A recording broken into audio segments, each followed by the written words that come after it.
4년경이에요. 그때 오셨어요. 근데 그로부터 한 30년이 지난 다음에 유대 땅은 완전히 멸망했어요. 그리고 2000년 지난 다음에 요즘에 이제 유대인들이 일어나고 있는 텐데 왜 예수님이 이때 오셨을까? 좀 더 빨리 오지 않냐고.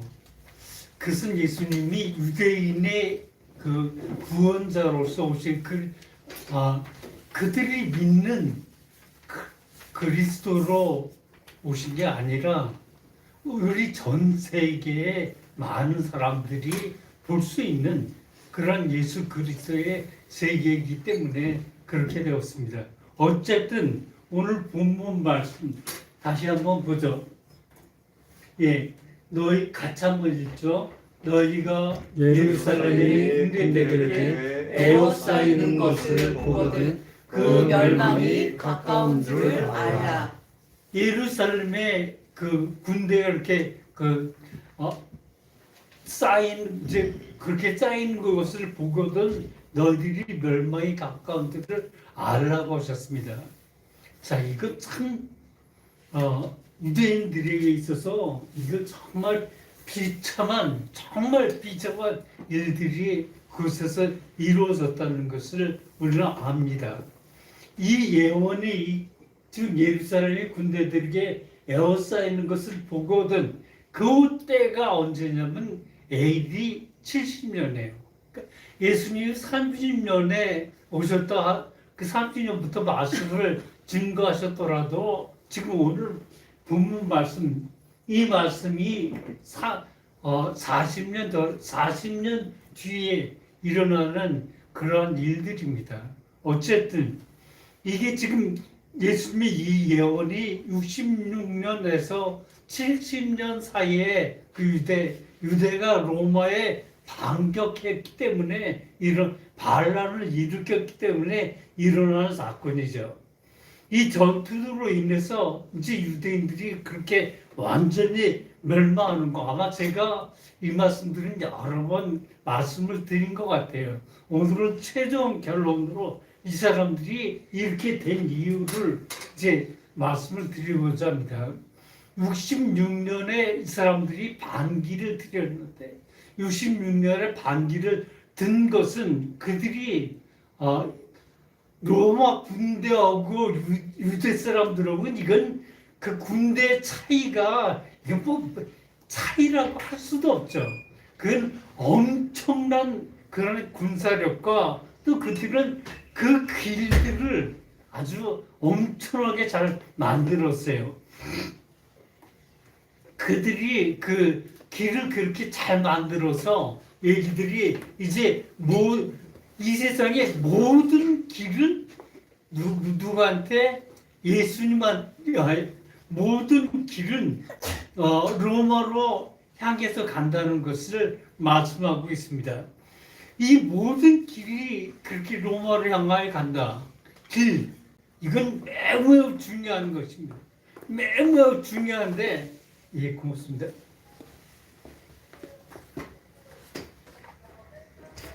저 설교할 때 원래 물을 안 먹어요. 근데 오늘 자꾸 목이 이상해서 자꾸 제 설교할 때도 지금 자꾸 헷갈리게 이렇게 그래서 그런 것들이 있어요.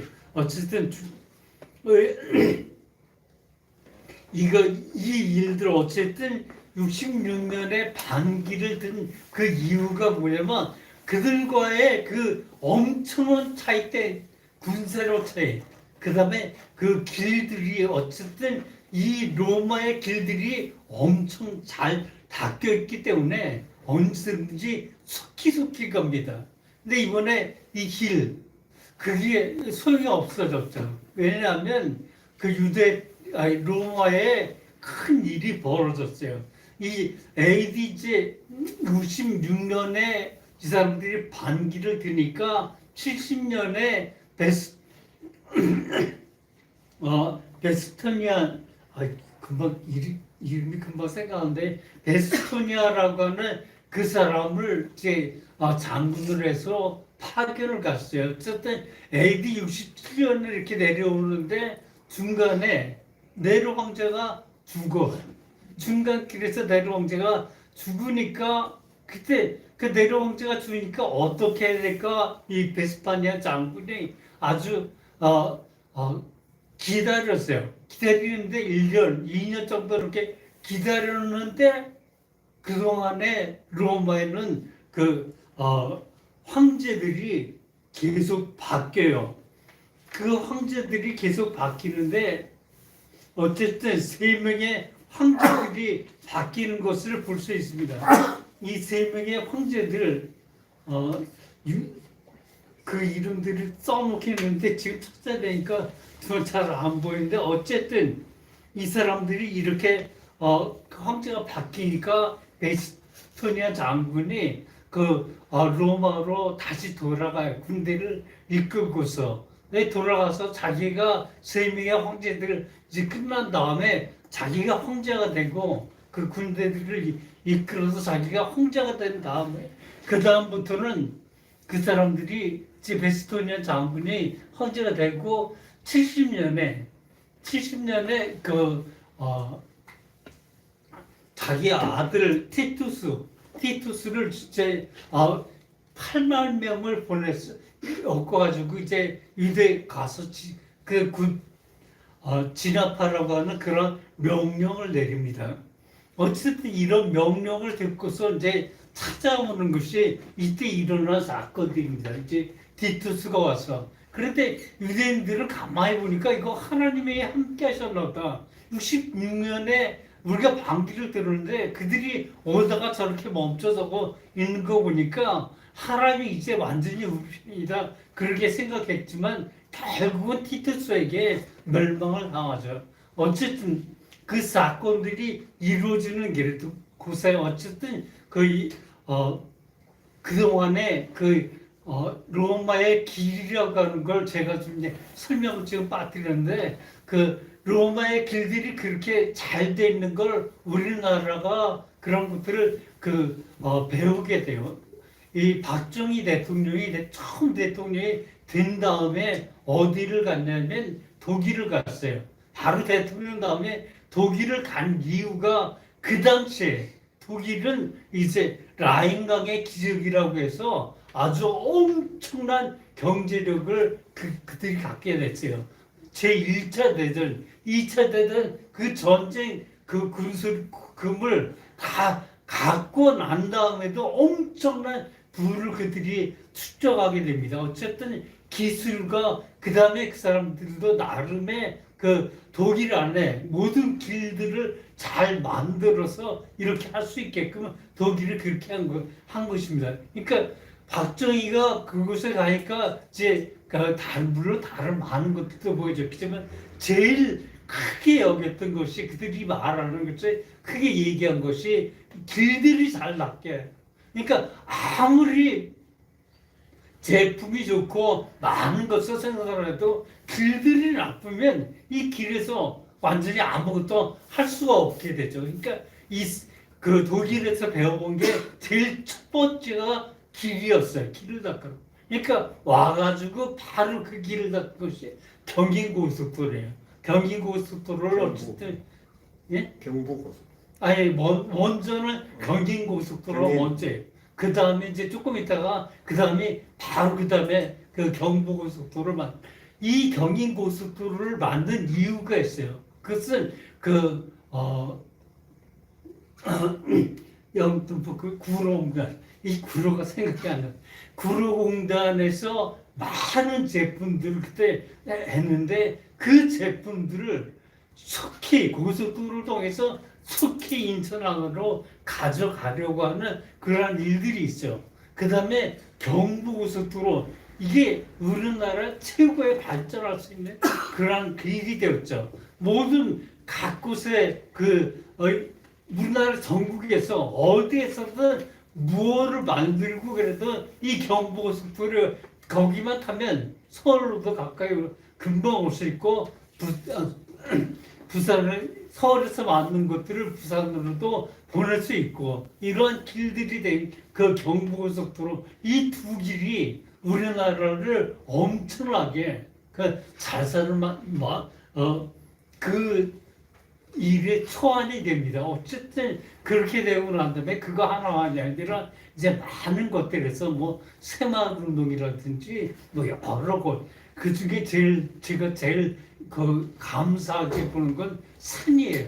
제가 어렸을 때 산이 절대로 이렇게 나무가 없었어요. 이 산에 그 선교사님도 제 나이 때 되니까 그걸 많이 봤겠죠. 어린애 초등학교 다닐 때 이렇게 확정이 전까지는 이 산들이 다 민둥산이었어요. 왜냐하면 그곳에 나무가 있으면 그 나무들을 모두 다 가져가서 불을 떼지 않으면 그것을 해결할 수 있는 어떤 불을 해결할 수 있는 길이 없었어요. 그래서 그 박정희가 그 탄광을 그때 무지무지하게 여러 곳의 탄광들을 다 만들어서 구공탄이라는 것을 만들어서 그런 것을 만들어가지고 각 집에 그런 것들을 쓸 수 있게끔 그걸 장려하고 그 다음에 산에 나무를 심고 그 나무를 조금이라도 죽이고 막 베고 그러는 사람을 무조건 잡아간다고 그렇게 명령을 내려가지고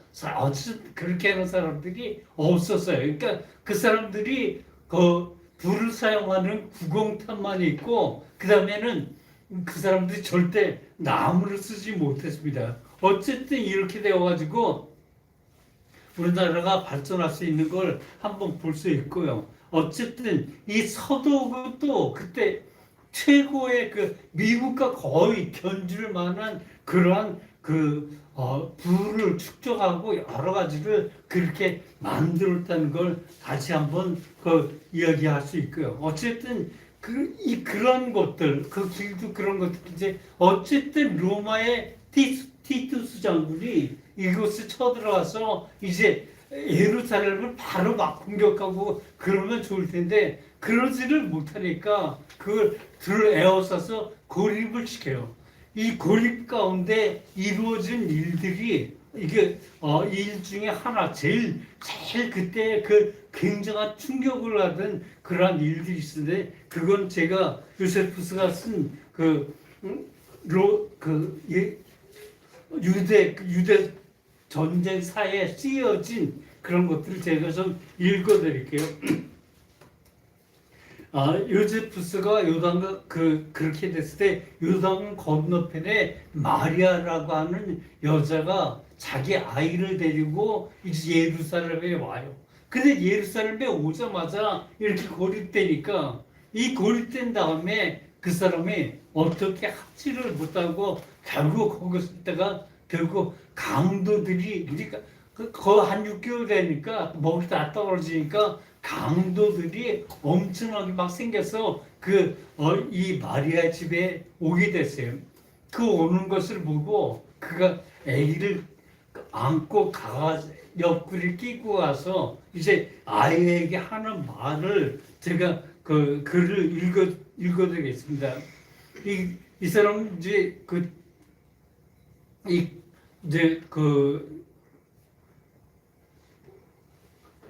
강도가 되어 먹을 것을 빼앗아 먹는 일들이 일어났습니다. 이 마리아는 로마의 군대보다 이 강도들이 더 싫었습니다. 그래서 품에 아기를 들고 말합니다. 불쌍한 아가야, 전쟁과 기근과 혼란이 판치는 지금 내가 너를 위해서 무엇을 해야 하겠니? 살아남아서 로마의 지배를 받게 되어도 우리는 노예가 될 수밖에 없구나. 하지만 그렇게 노예가 되기 전에 먼저 우리는 굶주림 때문에 죽게 된단다. 그런데 노예가 되거나 굶주림의 고통을 겪는 것보다 더 무서운 것은 저 강도들이라다. 아가에 이르러서 엄마를 위한 양식이 되어주렴. 그리고 저 강도들에게는 복수의 신이 되어주고 살아있는 자들인 유대인의 고통을 증거해줄 이야기의 주인공이 되어주렴. 이렇게 말하고 마리아는 아이를 내둥리기 쳐서 죽이고 죽여서 불에 구워서 절반을 먹고 나머지 절반을 싸가지고 숨겨놓았다. 이게 유대전쟁사 6권 205에서 209절의 말씀을 제가 읽어드렸어요. 그러나 강도들은 겁에 질려서 몸을 떨면서 남은 음식을 말에게 남겨두고 갔습니다. 이 끔찍한 일을 순식간에 예루살렘 전체로 퍼졌습니다. 모든 사람은 이 참다한 사건을 마치 자기 자신의 직접 다 재행한 일 것처럼 느꼈으며 또한 눈앞에서 벌어진 일 같아서 괴로움을 느꼈다. 굶주림에 시달리던 차라리 빨리 죽기를 원했다. 그리고 이와 같이 끔찍한 일을 보거나 듣기 전에 먼저 죽은 사람들이 복되다고 여겼습니다. 로마군에게도 이 참다운 소식이 곧바로 전해졌으며 티투스는 이 사건과 관련하여 신하 때 자기의 무죄를 변호했습니다. 나는 유대인들에게 평화와 자유를 주었지만 유대인들의 잘못으로 모든 악행이 벌어졌다. 그들은 일치 단결해서 폭동을 선택했다. 자식을 잡아먹는 이 끔찍한 행동은 이 도시와 함께 잿더미 속에 파묻혀 버려야 한다. 이게 유대전쟁사 6권 212절에서 217절 말씀입니다. 이래서 이 정도 이 말씀만 보면 어쨌든 예루살렘에 어떻게 되었다는 것을 우리가 알 수 있습니다. 그 되어진 일들이 그 모습이었던 예루살렘의 그 사람들은 정말 처참한 일들을 겪게 되었죠. 그 다음 한번 같이 한번 또 읽어보죠. 그때 유대에 있는 자들은 산으로 도망갈 것이며 성내에 있는 자들은 나갈 것이며 촌에 있는 자들은 그리로 들어가지 말지어다. 이게 그 예루살렘에 벌어져서 이루어졌던 일들입니다. 그래서 그들은 그렇게 되는데 예루살렘 전쟁에 끝나지 않고 960명이 그 사해바다 쪽에 있는 그 밑으로 가면 마사다라고 하는 곳이 있어요. 그래서 마사다에 이건 완전히 한 1000명이나 2000명가량밖에 올라갈 수 없는 거예요. 960명이 되는 거 아마 1000명일지도 몰라요. 전 확실하게 그곳의 넓이는 몰랐지만 어쨌든 이 당시에는 960명이 그곳에 들어가는데 960명이 들어가니까 또 로마 군대가 그것을 에워쌌죠. 그럼 동그랗게 되어 있는데 그게 사방이 모두 다 절벽이에요. 그러니까 절벽에 올라갈 수 있는 길, 가까스로 올라다닐 수 있는 그런 길들이 하나뿐인데 그 길을 그들이 로마 군대에서 절대로 그들이 올라서 전쟁에 이길 수는 없죠. 그러니까 역시 또 고립작전을 써서 그렇게 되었는데 이 사람들이 고립작전을 쓸 때 참 그것도 두렵지 않았어요. 왜냐하면 그곳에 3년 동안 먹을 수 있는 그런 양식하고 물들을 미리 다 거기에다 저축해 놓았어요. 그렇게 됐어요. 그런데 이 고립작전 3년이라고 그런 것들이 아니라 공성태라고 하는 것을 곳곳에 그 주위에다가 만들어 가지고 마사다 요새보다 훨씬 더 높게 해서 그것에 불이니 화살이니 이런 것들을 쏟아 부어가지고 결국은 그들이 견디지 못하고 그게 망할 때가 됐어요. 근데 망할 때 그들이 그냥 망하고 그들 로마 군대에 그 죽임을 당한 것이 아니라 자기 자신들이 전부 다 자기를 죽어요.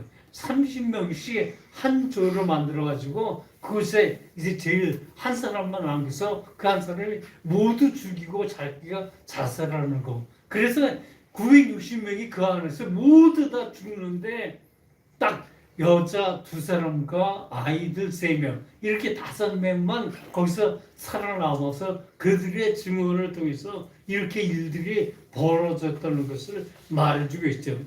어쨌든 로마 군들이 유대인들을 모두에서 죽여놓고 그때서부터 예루살렘에서 유대인들은 절대 살 수 없다라고 하고 그들을 다 쫓아버려요. 예루살렘에서 다 쫓아버려요. 그러니까 이스라엘 땅에 유대인들이 남지 못하게 전부 다 그 보내버립니다. 보내버려서 그 사람들이 디아스포라로 세계 이제 유럽 각지에 가서 많이 샀어요. 제일 많이 사는 것이 독일하고 러시아인데 독일에서 그렇게 유대인들이 살아서 결국은 그 히틀러에게 60만 명이라는 그런 놀라운 그런 사람들이 죽임을 당하고 그로부터 5년 뒤 5년이나 6년 확실하게 모르겠어요.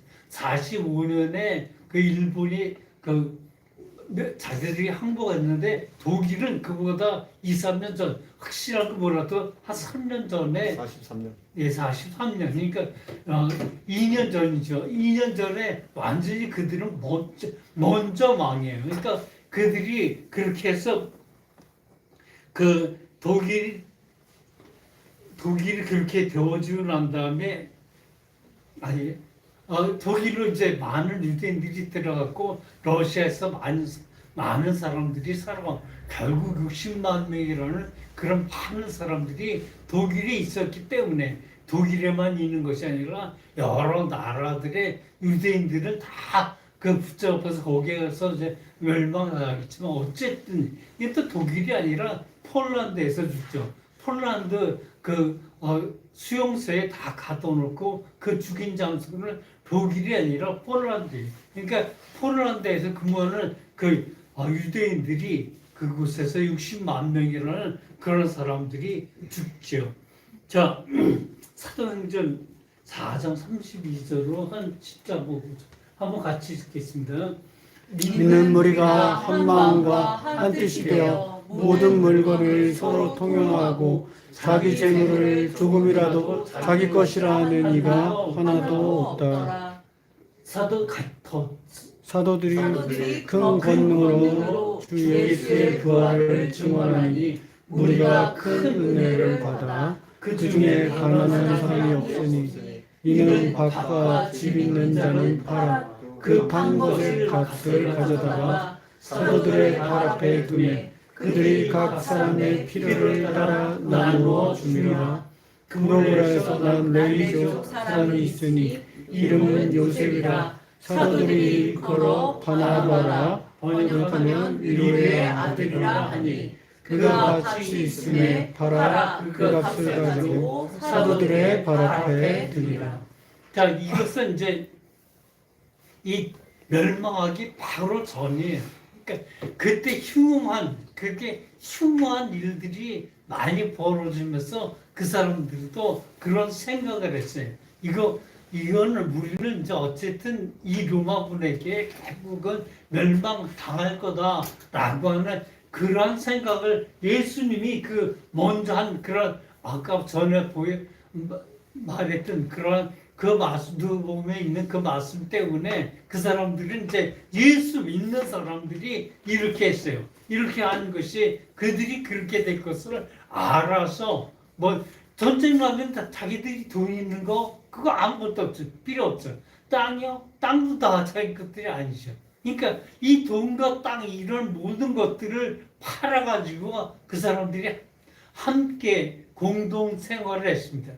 이렇게 되어서 그들이 그 모습으로 공동 생활하는 것을 보고서 이제 저는 참 이 말씀 보면서 이건 공산주의가 아닌가, 공산주의자들이 나름대로 그런 모습을 보고 배웠던 것이 아닌가라고 하는 그런 생각을 가졌던 것입니다.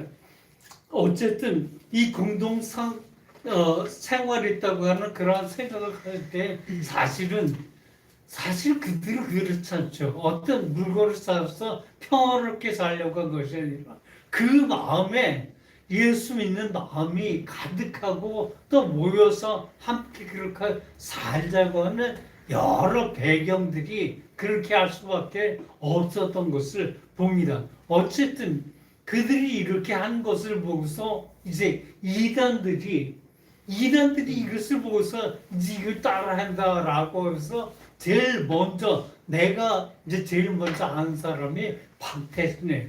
박태선 그 장로가 이제 이 부천에다 범박도 꼭대기에다 거기다 신앙천을 짓고 신앙천 마을을 꾸미는데 그것을 모두 그 돈들이 다 어디에서 다 사람들에게 이게 성경에 이렇게 사도행전에 이렇게 기록되지 아니했냐라고 하면서 그것을 통해서 우리가 아름다운 공동생활을 이루자라고 하는 그 말씀 때문에 결국 이렇게 신앙들에 모여 살았습니다.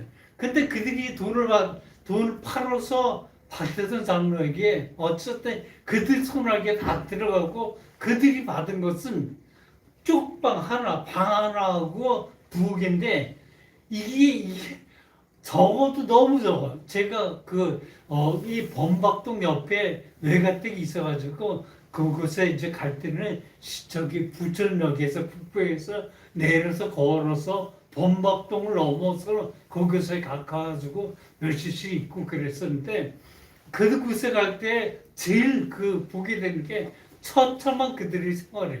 그러니까 조그만 방 하나 자기도 집을 엄청나게 크게 지은 그 인천에서 그 박태선 장로가 그 인천에서 많이 그 사람들을 무척 많이 끌어들였는데 그 사람들에게 그렇게 말하니까 그 돈들을 다 집 팔아서 언금을 다 하고 자기들도 공동생활을 하는데 이거 정말 엄청난 돈을 주고 나서 받은 게 이쪽 방 하나하고 부엌에.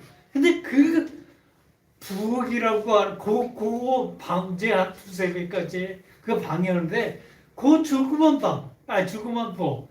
제가 이제 지나가면서 볼 수 있는 건 방이 아니라 그 부엌들만 봤는데 부엌이 좋아도 한 네다섯 사람이 그곳에 가면 이제 그 물건을 놓고 네 사람이나 다섯 사람이 편한 게 아니라 그 사람들이 한 100명 들어갈 수 있는 그런 좁은 공간에 부엌을 그렇게 줬어요. 참 어려운 생활들을 그렇게 하게 만드는데 내 친구 하나가 인천의 창녕교회를 다녔었는데 그 창녕교회 다니던 친구 외가 때 할머니 할아버지 그 사람들이 그 인천의 그 부엌에 박태선이 부엌에 하는 것을 보다가 그것을 이제 좀 입고서 어쨌든 어리지한 집을 팔아가지고 언급을 하고 그 사람들이 그쪽 방 하나를 또 얻어가서 볼 때 정말 내가 보기에도 너무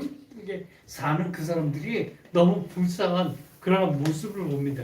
그들이 어쨌든 그런 것들을 행했던 것들 이런 시대를 우리가 보게 되면서 우리가 말씀에 이렇게 사도행전 그런 말씀이나 예수님의 그런 말씀들이 지금 2024년 마지막 주일에 우리가 좀 한번 고려해 봐야 되지 않을까 그렇게 생각해서 말씀을 준비했습니다.